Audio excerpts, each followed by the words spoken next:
नमस्ते बच्चों, मैं महावीर सिंह आपके लिए MA 204 के यूनिट नंबर 5 के एक टॉपिक इपीसाइक्लिक गियर ट्रेन के पार्ट 1 वीडियो का लेक्चर लेके आया हूँ।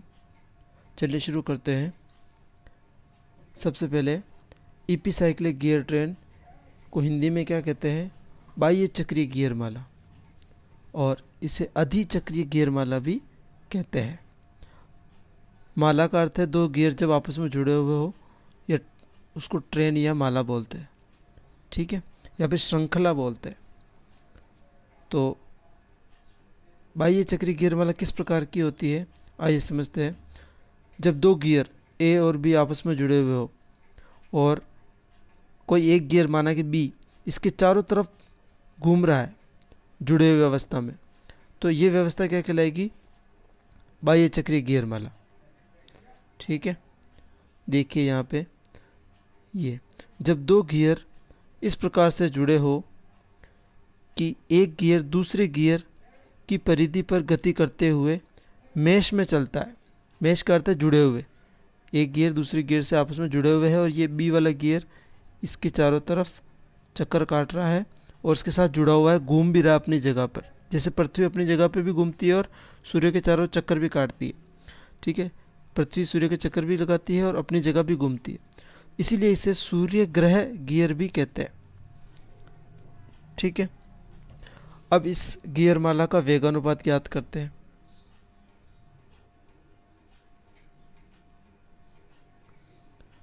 गियर माला का वेगानुपात, माना कि NA जो है चालक गियर ए की गति, चालक किसे कहते हैं? जो चलाता है, उसकी गति है RPM में। NB क्या है? चलित गियर B की गति है, वो भी RPM में दी हुई है। RPM का मतलब है चक्र प्रति मिनट। ठीक है, एक मिनट में चक्रों की संख्या। इसी तरीके से ये DA और DB दे रखे व्यास, A और B के व्यास। TA और TB क्या है? A व B में गियरों के दांतों की संख्या है। और NC क्या है? NC है भुजा की गति, भुजा जो C दे रखी है जिससे ये दोनों जुड़े हुए हैं, उसकी गति। ठीक है, यहाँ वेगानुपात जो है NA/NB वो दांतों की संख्या का व्युत्क्रम होता है, उल्टा होता है। NA/NB है तो दांतों की संख्या का हो जाएगा TB/TA, ये याद रखना। इसी तरीके से व्यास में भी यही रहेगा, DB/DA, उल्टा होता है, व्युत्क्रम होता है। तो वेगानुपात हमेशा याद रखना है कि किसी भी गियर का जो वेगानुपात है वो दांतों की संख्या और व्यास के अनुपात का व्युत्क्रम होता है। ठीक है, अब इसकी गति कैसे ज्ञात करते हैं? मुख्य इम्पोर्टेंट यही है, एग्ज़ाम में इसी का न्यूमेरिकल आता है कि जो गति है वो ज्ञात करनी होती है इस गियर में। जैसे यहाँ पे दो गियर जुड़े हुए, यहाँ पे 3 भी हो सकते हैं, इधर एक और जोड़ दो 4 भी हो सकते हैं, 5 भी हो सकते हैं। तो इन में से किसी एक या दो की गियर के गति ज्ञात करनी होती है। तो इसकी दो विधियाँ हैं, एक तो है सापेक्ष विधि और एक है टेबल विधि। तो अपने सिलेबस में टेबल विधि दे रखी है और ये सरल और आसान विधि है। सापेक्ष विधि थोड़ी जटिल प्रक्रिया है, कैलकुलेशन ज़्यादा करनी होती है, इसीलिए हम टेबल विधि पढ़ेंगे। सबसे पहले टेबल विधि में एक टेबल बनती है, वो टेबल हर सवाल के लिए फिक्स रहती है। ठीक है, तो इसमें क्या फिक्स रहता है और क्या वेरिएबल है वो बताता हूँ मैं। सबसे पहले ये फिक्स रहेगा क्रम संख्या, स्थिति और गति। स्थिति मतलब किस कंडीशन में वो चल रहा है, और गति मतलब उसका RPM कितने हैं। ठीक है, पहली स्थिति हमेशा यही रहेगी कि हमको भुजा को स्थिर करना रहेगा। भुजा C को स्थिर कर दिया और किसी एक गियर को गति दे दी। कितनी गति देनी? हमेशा +1 घुमाव देना है। +1 का मतलब है धनात्मक, का अर्थ होता है वामावर्त गति। कोई भी गियर अगर एंटी क्लॉकवाइज घूम रहा है, वामावर्त घूम रहा है, तो उसको हम प्लस में लेंगे, ये अपना साइन कन्वेंशन है। और क्लॉकवाइज घूम रहा है तो उसको नेगेटिव लेंगे। ठीक है, थोड़ा उल्टा है, याद रख लेना। एंटी क्लॉकवाइज तो प्लस में और क्लॉकवाइज माइनस में लेना है। ठीक है, ये कंडीशन मैंने लिख दी है, नोट कर लेना। उसके बाद पहली स्थिति क्या है? भुजा C को स्थिर करना है और A को +1 घुमाव देना है। तो C, ये भुजा की गति NC, तो ये 0। फिर NA कितना लिया है? A की गति कितनी दी है? +1, तो ये +1 लिख दिया। अब B की गति ज्ञात करनी है, तो बी की गति वेगानुपात से ज्ञात होगी। यहाँ देखो ये कर रखा मैंने, N B upon N A बराबर T A upon T B. ठीक है, उल्टा होता है। तो एन ए का जो मान है वो कितना दिया हुआ है, 1 दिया हुआ है। तो यहाँ रख देंगे 1 वैल्यू, तो 1 रखेंगे तो ये एन बी की वैल्यू क्या आ जाएगी, T A upon T B. ठीक है, तो यहाँ रख देंगे T A upon T B. अब यहाँ पे माइनस क्या लिया है, अब माइनस का केवल और केवल अर्थ यह है कि इसकी दिशा देखनी है, बाकी इसका कोई न्यूमेरिकल वैल्यू नहीं है यहाँ पे।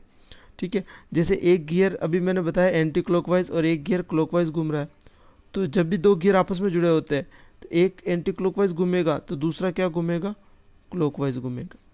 ये कब है, जब बाह्य गियर हो। जब एक गियर दूसरे गियर के अंदर हो, आंतरिक गियर, जैसे ये 2 गियर है, तो ये एंटी क्लॉक घूमेगा तो ये भी एंटी क्लॉक घूमेगा। तो अपने को सिंपली याद रखना है कि जब आपस में जुड़े हो तब तो उल्टा दिशा आएगी, और एक के अंदर एक जुड़ा हुआ है तो सेम दिशा आएगी। ठीक है, इस तरीके से अपने को लेना है। तो सबसे पहले ये आ गया, अपनी पहली कंडीशन आ गई पूरी कि भाई 0 हो गया, 1 हो गया, इसकी वैल्यू आ गई टी अपॉन टी बी, और माइनस में क्योंकि इसकी दिशा क्या है, क्लॉकवाइज, दक्षिणावर्त। दूसरी स्थिति याद रखनी है, भुजा सी को स्थिर रखना है और गियर ए को प्लस एक्स घुमाव देना है। तो यहाँ पे तो 0 ही रहेगा क्योंकि भुजा स्थिर है। यहाँ पे प्लस एक्स हो गया, और एक्स हो गया तो यहाँ एक्स गुणा में आ जाएगा, तो इंटू एक्स हो जाएगा, minus x T A upon T B. ठीक है, अब तीसरी स्थिति में क्या करना है, सभी में प्लस वाई जोड़ देना है, plus y plus y plus y, सभी भागों में प्लस वाई घुमाव देने पर। ठीक है, अब चौथी स्थिति क्या, कुल गति क्या लेनी है, इन दोनों का योग। पहली केवल अपने दिशा देखने के लिए लिया है, ठीक है, इसलिए इसका यूज़ नहीं करेंगे, अपन दूसरी और तीसरी को जोड़ेंगे। तो 0 प्लस वाई तो क्या हो जाएगा, plus y, x plus y तो क्या हो जाएगा, एक्स प्लस वाई।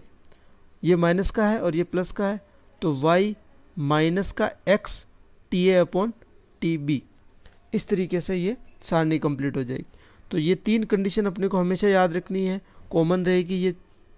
ठीक है, और आगे के जो मान है गति वाले वो चेंज हो सकते हैं क्वेश्चन के अनुसार। जैसे इसमें 3 दे रखा है, एक भुजा है और 2 गियर है, और अगर 3 गियर होते तो यहाँ पे तीसरा गियर आ जाता, और 4 होते तो यहाँ चौथा गियर आ जाता। तो सभी की गति अपने को ज्ञात करनी है। ठीक है, और ये गतियाँ कैसे ज्ञात करनी है कि कौन सा गियर किससे जुड़ा हुआ है। जैसे यहाँ पे एक गियर बी से जुड़ा हुआ था तो ये अनुपात आ गया, और फिर बी सी से जुड़ा होगा तो सी वाला आ जाएगा, सी अगर डी से जुड़ा हुआ तो डी वाला आ जाएगा। इस तरीके से ये आ जाएंगे। जैसे ये दे रखे, जैसे 2 गियर के लिए एन ए और बी, और 3 गियर के लिए ए बी सी। ठीक है, ये ए बी सी, और आंतरिक गियर के लिए ये हो जाएगा। ठीक है, नेक्स्ट एक सवाल लेते हैं जो पिछले एग्ज़ाम में आया था 2019 में। ठीक है, 2019 का एक सवाल है जिसको अपन यहाँ सोल्व करेंगे और समझेंगे किस तरीके से ये काम करता है, टेबल विधि काम में आती है। सवाल समझते हैं। चित्र में एक अधिचक्रीय गियर श्रृंखला दी हुई है, इसमें पहिया ई स्थिर है, पहिया मतलब गियर। ठीक है, ई स्थिर है, भुजा ए 100 चक्र प्रति मिनट पर घूम रही है और वामावर्त दिशा में, और गियर बी और एफ की गति ज्ञात करनी है, अपनी गति और दिशा ज्ञात करनी है। ठीक है, तो ये चित्र में ये 20, 35, 15, 20 और 30 ये क्या दिए हुए हैं, ये दांतों की संख्या है कि भाई ये गियर है बी वाला, इस बी में दांतों की संख्या कितनी है, 20 है, इसमें कितनी है, 35 है, इसमें 15 है, इसमें 20 है, और इसमें वापस 30 है। ठीक है, अब ये जुड़े कैसे है वो देख लेते हैं एक बार। बी किससे जुड़ा हुआ दिख रहा है यहाँ पे आपको, ये डी से, छोटे गियर से। ठीक है, फिर डी किसी से जुड़ा हुआ है नहीं, बी और डी आपस में जुड़े हुए। फिर ये सी वाला गियर जो है वो किससे जुड़ा हुआ दिख रहा है, ई से, और ये ई एफ से दिया। अब इसमें और इसमें क्या रिलेशन है, डी और सी में, वो देखो डी और सी संयुक्त गियर है। यहाँ पे देखो ये चित्र मैंने इधर बनाया है, ये बी, ये डी, और ये संयुक्त गियर है सी। फिर वापस सी किससे जुड़ा हुआ है, ई से, और फिर ई किससे जुड़ा हुआ है, एफ से। तो इस तरीके से ये जुड़ा हुआ है। अब गिवन वैल्यूज़ जो है वो देख लेते हैं क्या क्या दिया हुआ है सवाल में। देखो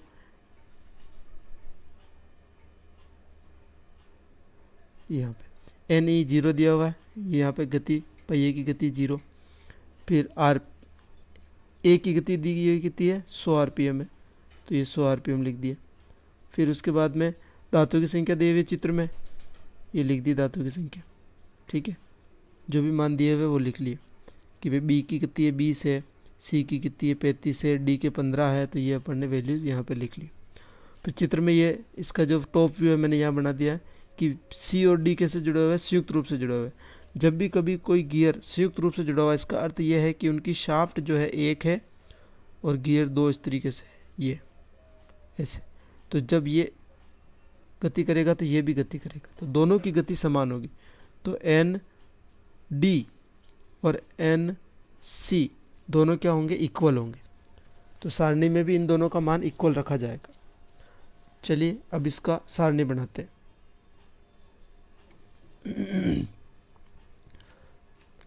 ये सारणी बनाई अपन ने। इसमें पहली स्थिति वही जो मैंने बताया, भुजा। अब भुजा यहाँ पे ए है तो ए लिखना है, बी है तो बी लिखेंगे। तो भुजा ए है यहाँ पे, तो भुजा ए स्थिर है और गियर बी जो है वो +1 घुमाव दे रहा है। तो ये 0 स्थिर के लिए, और एन बी को +1 तो +1 लिख दिया। अब ये डी और सी दोनों संयुक्त है, दोनों को एक ही साथ लिखेंगे। अब यहाँ पे ये किससे जुड़ा हुआ है वो देखो, एन डी किससे जुड़ा हुआ, बी से, तो N D upon N B बराबर T B upon T D, उल्टा हो जाएगा। जैसे धातु की संख्या मैंने बताई थी उल्टी होती है। और बी की वैल्यू कितनी 1 है, तो ये 1 वैल्यू रख दी, तो ये आ गया अपने पास एन डी का मान T B upon T D. और इसकी दिशा क्या होगी, नेगेटिव होगी। ये आ गई T B upon T D, और इसकी दिशा क्या होगी, नेगेटिव होगी, माइनस। ठीक है, नेक्स्ट लेते हैं एन ई। एन ई किससे जुड़ा हुआ है, चित्र में देखेंगे तो पता चलेगा सी से जुड़ा हुआ है। सी और ई आपस में जुड़े हुए हैं, तो एन सी और एन ई का अनुपात आएगा। ये देखो यहाँ पे N E upon N C, और इसका उल्टा हो जाएगा T C upon T E, धातु की संख्या।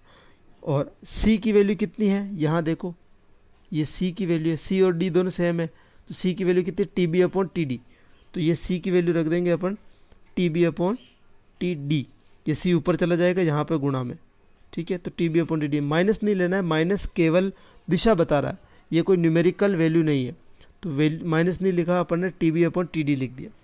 ठीक है, एन सी की वैल्यू, तो ये आ गया अपने पास एन ई, ये रख दिया अपन ने एन ई का मान T C upon T B, T C into T B upon T into T D.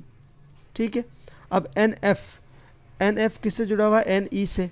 ये जैसे ई है और ये एन एफ है, तो ई और एफ जुड़े हुए, तो इसका अनुपात क्या हो जाएगा, N F upon N E. ये किसके बराबर हो जाएगा, T E upon T F के उल्टा। अब यहाँ से एन एफ की वैल्यू ज्ञात करनी है, तो एन ई का मान रख देंगे, एन ई ऊपर चला जाएगा मल्टीप्लाई में, ये आ गया मल्टीप्लाई में। ये पूरा मान किसका है, एन ई का। तो यहाँ से टी ई से टी ई कट जाएगा, अपने पास ऊपर क्या बचेगा, टी सी और टी बी, और नीचे क्या बचेगा, टी एफ और टी डी। तो ये वैल्यू आ गई अपने पास एन एफ की। ठीक है, एन एफ की वैल्यू आ गई,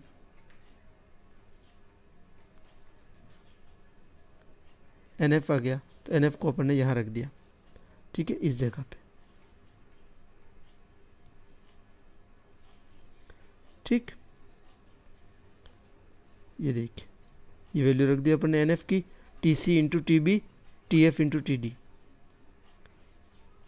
T C into T B, T F into D. इसकी डायरेक्शन वापस से क्या है, माइनस है। यहाँ पे मैंने रख दी है, देखो ये प्लस, फिर ये माइनस, फिर ये माइनस, फिर ये प्लस, और ये फिर माइनस। ये पहले मैंने यहाँ दिखा दी है, तो इसके हिसाब से आपने को डायरेक्शन रखनी है। तो सबसे पहले आप सवाल जब करो तो सबसे पहले डायरेक्शन देख लो कि अपने को किसको घुमाना है। जैसे मेरे को बी को घुमाना है, तो बी को मैंने एंटी क्लॉकवाइज घुमाया। ठीक है, बी को मैंने क्या घुमाया, एंटी क्लॉकवाइज घुमाया, तो ये क्या हो जाएगा, प्लस हो जाएगा। फिर डी कैसे घूमेगा, क्लॉक घूमेगा, क्योंकि इसके साथ जुड़ा हुआ है इसलिए ये माइनस हो जाएगा। फिर डी और सी दोनों एक साथ जुड़े हुए हैं, तो ये भी क्या घूमेगा, क्लॉक घूमेगा, तो ये भी माइनस हो जाएगा। फिर ये उल्टा घूमेगा, एंटी क्लॉक, तो ये प्लस हो जाएगा। फिर वापस से ये क्लॉक, ये माइनस हो जाएगा। तो ये डायरेक्शन पहले ही लिख लो आप, जिससे आप सवाल में कंफ्यूज नहीं होंगे चिन्ह लगाने में। चिन्ह इसलिए लगा रहे केवल दिशा बताने के लिए, क्योंकि अपने को सवाल में पूछा है देखो कि गति और दिशा ज्ञात करो, तो दिशा के लिए माइनस और प्लस का चिन्ह यूज़ कर रहे हैं। ठीक है, इसका कोई न्यूमेरिकल वैल्यू नहीं रखना है। अब नेक्स्ट चलते हैं अपन, यहाँ पे ये सारणी कंप्लीट हो गई है। कंप्लीट नहीं हुआ, अभी पहला टर्म हुआ है। दूसरी टर्म क्या है, भुजा ए स्थिर है,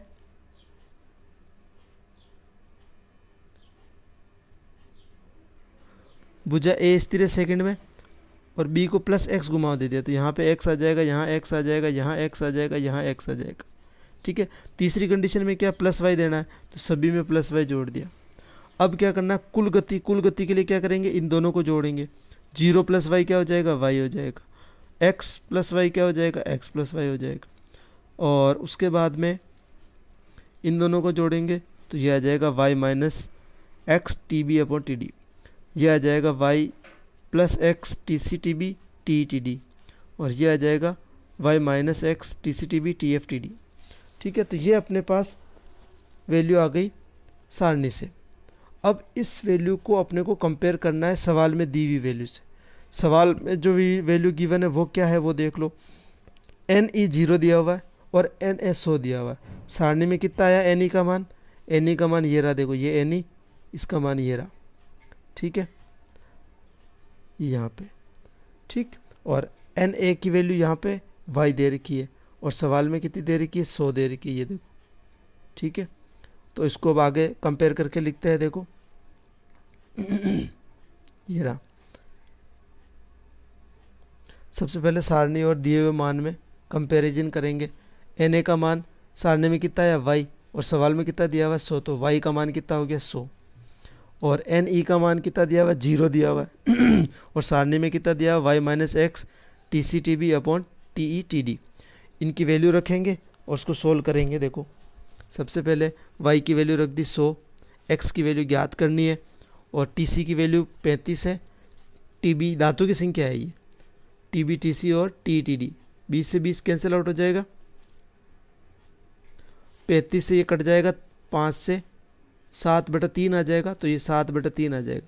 तो यहाँ पे बचेगा 100 माइनस 7x अपॉन 3 लघुत्तम ले लेंगे तो ये 3 लघुत्तम ले लिया यहाँ पे, तो 300 माइनस 7/x, 300 माइनस 7x आ जाएगा। ठीक है, फिर इसको 3 को इधर भेजेंगे 0 में तो 0 हो जाएगा और इसको 7x को सोल्व कर लेंगे तो ये आ जाएगा 300 बराबर 7x और 7 को नीचे भेज देंगे तो ये x बराबर आ जाएगा 300/7। अब x की वैल्यू आगे रख लेंगे जहाँ अपने को ज्ञात करना है। अपने को क्या ज्ञात करना है, एन बी ज्ञात करना है। सारणी में एन बी की वैल्यू क्या है, x प्लस वाई। x का मान कितना आया 300/7 और y का मान कितना है 100, तो ये रख दिया। इसको सोल्व कर लेंगे तो ये आ जाएगा, लघुत्तम ले लेंगे 7 तो ये उधर 700 हो जाएगा, इधर 300 हो जाएगा, तो 1000/7 आ जाएगा। तो 1000/7 को सोल्व करेंगे तो ये आ जाएगा 142.8, जिसको अपन लिख सकते हैं 143। ठीक है, राउंड फिगर में 143 और इसका मान किस में होगा, RPM चक्र प्रति मिनट में। तो ये प्लस आया है, तो प्लस आया इसका मतलब इसकी दिशा क्या होगी, वामावर्त। ये हमेशा लिखना है सवाल में, ये आंसर लिखने के साथ साथ में ये वामावर्त भी लिखना है कि एन बी बराबर 143 RPM, कोष्टक में लिखना वामावर्त। अब नेक्स्ट क्या ज्ञात करना है, एन एफ की वैल्यू क्या दे रखी, Y minus x T C T B upon T F T D. ये देखिए सारणी में, ये देखिए यहाँ पे।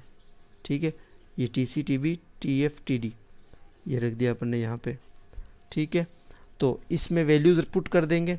इसको थोड़ा जूम कर लेता हूँ, थोड़ा क्लियर हो जाएगा। ये देखिए यहाँ पे ये रख दिया। x की वैल्यू कितनी थी 300/7, tc की वैल्यू 35, 20, ये वापस 30 और ये 15।